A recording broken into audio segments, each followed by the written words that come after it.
kawan-kawan, kami dari kelompok 6 Islamologi akan mempresentasikan tentang sholat. Saya, Ade Fitri Ortia Srinome dengan NIM 2014-2102 akan membahas bagian yang pertama, yaitu pengertian sholat.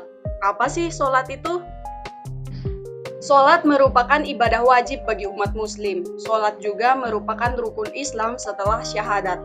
Maka dari itu bisa dibilang sholat merupakan sesuatu yang sangat penting untuk ditegakkan setiap umatnya agar umat muslim tetap berdiri di muka bumi.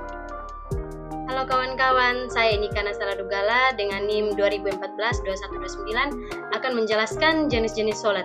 Yang pertama, sholat subuh atau tahajud. Nah, sholat tahajud adalah sholat subuh yang dilakukan pada malam hari, yakni sepertiga malam akhir atau setengah malam akhir. Nah, jumlah rakaat sholat tahajud paling sedikit yakni 2 rakaat, tetapi tidak ada batasan untuk jumlah terbanyaknya. Nah, tanda masuknya sholat subuh adalah fajar syadik, yakni fajar yang berupa cahaya putih agak terang yang menyebar di ufuk timur. Dan selang beberapa saat setelah fajar syadid, barulah terbit matahari yang menandakan habisnya waktu sholat subuh. Yang kedua, sholat zuhur. Nah, dilaksanakan setelah matahari tergelincir sampai menjelang petang dan terdiri dari 4 rakaat. Nah, hikmah yang diperoleh dari Allah Subhanahu wa Ta'ala dengan adanya sholat zuhur yaitu menjadi media bagi metabolisme tubuh, khususnya jantung, untuk beristirahat. Yang ketiga adalah sholat azhar. Nah, sholat azhar ini merupakan salah satu sholat wajib yang dilakukan setelah panjang bayangan suatu benda sama tinggi dengan benda hingga menjelang matahari terbenam dan terdiri dari 4 rakaat. Nah, sholat azhar biasa dimulai dilakukan tepat ketika waktu zuhur telah habis. Nah, sementara waktu selesainya adalah saat matahari tenggelam di ufuk barat. Yang keempat adalah sholat isya. Sholat isya termasuk salah satu dari 5 sholat yang wajib dikerjakan oleh umat muslim. Nah kawan-kawan, dan untuk waktunya dikerjakan pada malam hari setelah berakhirnya waktu sholat maghrib sehingga menjelang masuknya sholat subuh. Sholat ini dilakukan sebanyak 4 rakaat. Yang kelima adalah sholat maghrib.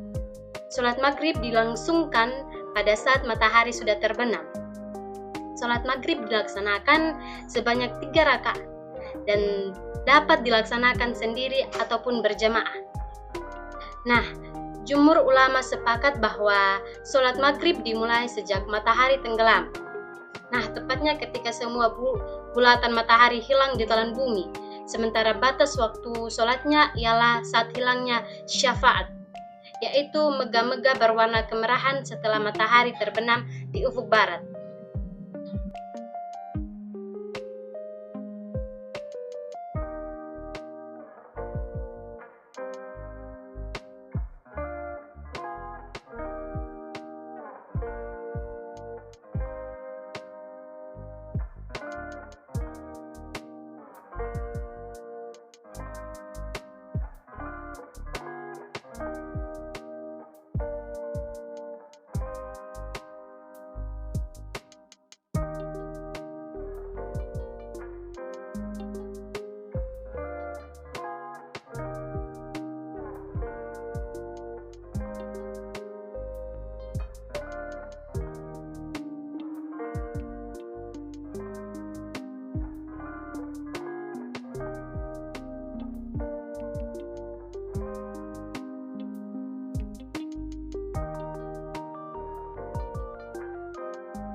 Halo kawan-kawan, perkenalkan nama saya Arinda Rambupodo dengan NIM 2014-2112.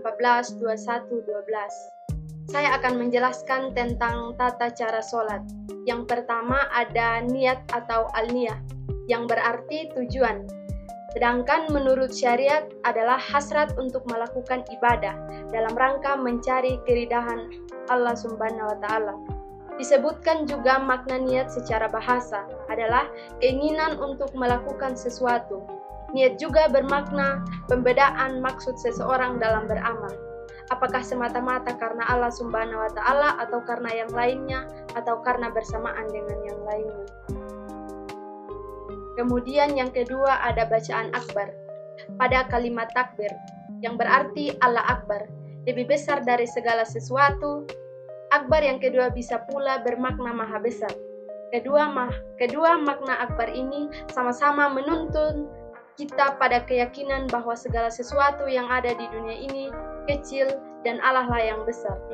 Halo kawan-kawan, perkenalkan nama saya Alexia Yiswa Jempet Marameha dengan NIM 2014-2105. Kita akan masuk pada bagian ketiga, yaitu membaca iftitah. Hukum membaca doa iftitah adalah sunnah. Dalam doa iftitah tersebut terdapat pujian, sanjungan, dan kalimat keagungan untuk Allah Subhanahu wa Ta'ala. Iftitah juga merupakan bentuk pengakuan seorang hamba terhadap Allah Subhanahu wa Ta'ala atas kebesarannya. Doa ini juga sebagai mulainya penyanyian diri kepada Allah Subhanahu wa Ta'ala. Jadi, makna yang terkandung di dalam doa iftitah tersebut adalah agar orang melaksanakan sholat itu dan dapat menghadirkan hatinya dan berusaha untuk mencapai kekhusyukan. Masuk pada bagian yang keempat, yaitu membaca Al-Fatihah. Surat Al-Fatihah ialah surat yang paling istimewa, sehingga surat ini menjadi salah satu rukun dalam salat yang harus dibaca oleh setiap pelaku salat. Tidak sah jika salat tidak membaca Al-Fatihah.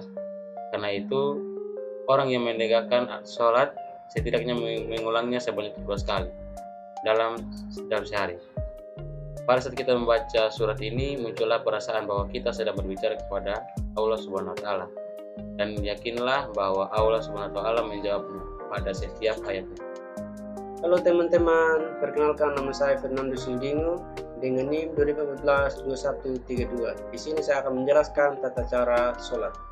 Ruku merupakan salah satu rukun sholat yang terpenting sebelum kita memasuki rukun yang selanjutnya, yaitu sujud. Ruku adalah membungkuk, dan hendaklah pada saat ruku kita membungkukkan badan ke depan dengan pandangan mata tertuju pada tempat ruku, yaitu bumi atau tahat. Ruku adalah salah satu bentuk untuk menghilangkan sifat sombong pada diri manusia, karena salah satu sifat tercela yang dapat mendatangkan celaka adalah sifat sombong. I'tidal merupakan bangkit dari ruku. Tubuh kembali tegak, berdiri dengan mengangkat kedua tangan. Posisi i'tidal atau bangun dari ruku merupakan kembalinya orang yang sholat pada posisi yang sempurna, seperti berdiri pada saat ingin memulai melaksanakan sholat.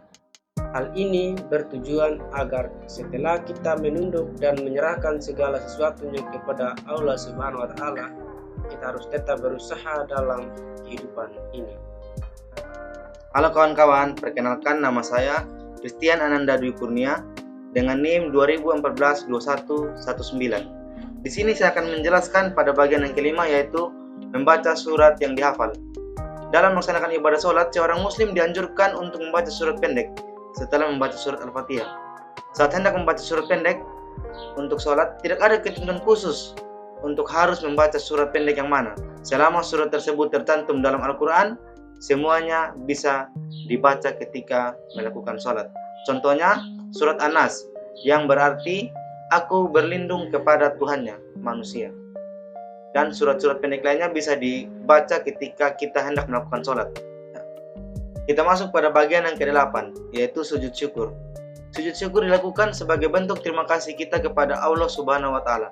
Bersyukur atas segala kenikmatan yang diberikan Allah, terhindar dari bahaya, serta mendapat berita yang menggembirakan. Sujud merupakan hal yang sangat terpenting di dalam sholat, dan untuk menghilangkan sifat-sifat sombong yang ada pada diri manusia. Sujud adalah jalan yang paling baik untuk mendekatkan diri kepada Allah Subhanahu wa Ta'ala. Bagian yang ke-9 yaitu duduk di antara dua sujud. Duduk di antara dua sujud adalah bagian dari rukun solat yang wajib dilakukan sebelum dan sesudah gerakan tumanina. Duduk di antara dua sujud dilakukan dengan duduk iftirasi atau dimulai dengan membentangkan kaki kiri di lantai dan mendudukinya. Lalu kaki kanan ditegakkan dan jari-jarinya menghadap kiblat. Adapun makna yang terkandung dalam bacaan iftirasi ini adalah kesadaran seseorang bahwa dirinya tidaklah berdaya apa-apa di hadapan Tuhan. Nah, pada bagian yang ke-10 yaitu sujud tilawah. Sujud tilawah merupakan gabungan dari dua kata bahasa Arab yaitu sujud dan tilawah. Sujud yang berarti menundukkan kepala atau merendahkan diri, dan tilawah artinya membaca Al-Quran. Sujud tilawah dilakukan ketika setelah membaca atau mendengar bacaan dari ayat saja Al-Quran saat sholat maupun tidak. Dan saya akan melanjutkan yang ke-11, bangkit berdiri untuk rakaat selanjutnya. Nah, ketika hendak bangkit menuju rakaat selanjutnya, disunahkan seseorang untuk duduk istirahat, dan ketika bangkit dari duduk, maka disunahkan untuk bertumpu dengan kedua tangannya ke tanah.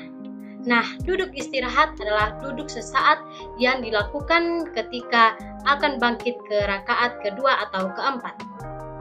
Agar lebih mudah bagi seseorang untuk sholat daripada harus bangkit tanpa bertelakan sama sekali, atau bahkan bertelakan dengan tangan di paha yang mana dikhawatirkan orang tersebut dapat terjatuh ke belakang. Nah, selanjutnya duduk tasyahud adalah duduk tahiyat pada rakaat terakhir dalam sholat. Nah, posisi tahiyat akhir dilakukan dengan cara duduk tawaruk, adalah posisi duduk dengan cara menegakkan telapak kaki kanan dan mengeluarkan telapak kaki kiri dari bawah betis kanan. Nah, seperti di gambar samping ini. Yang terakhir ada salam. Sholat diakhiri dengan salam menoleh ke kanan dan ke kiri, yang artinya kita mencari pertolongan dalam kehidupan ini. Maksudnya bahwa setelah seorang muslim telah melakukan komunikasi yang baik dengan Allah Subhanahu wa Ta'ala, maka diharapkan hubungan yang baik tersebut juga berdampak pada hubungan yang baik pada sesama manusia. Oke kawan-kawan, selanjutnya kita masuk pada kesimpulan. Jadi kelompok kami menyimpulkan bahwa sholat merupakan penghubung antara umat muslim dengan Tuhannya sebagai bukti tunduk dan patuh atas perintah dan larangannya. Sholat juga merupakan rukun Islam yang kedua, sehingga seseorang tidak dapat diakui sebagai muslim jika ia tidak melaksanakan sholat.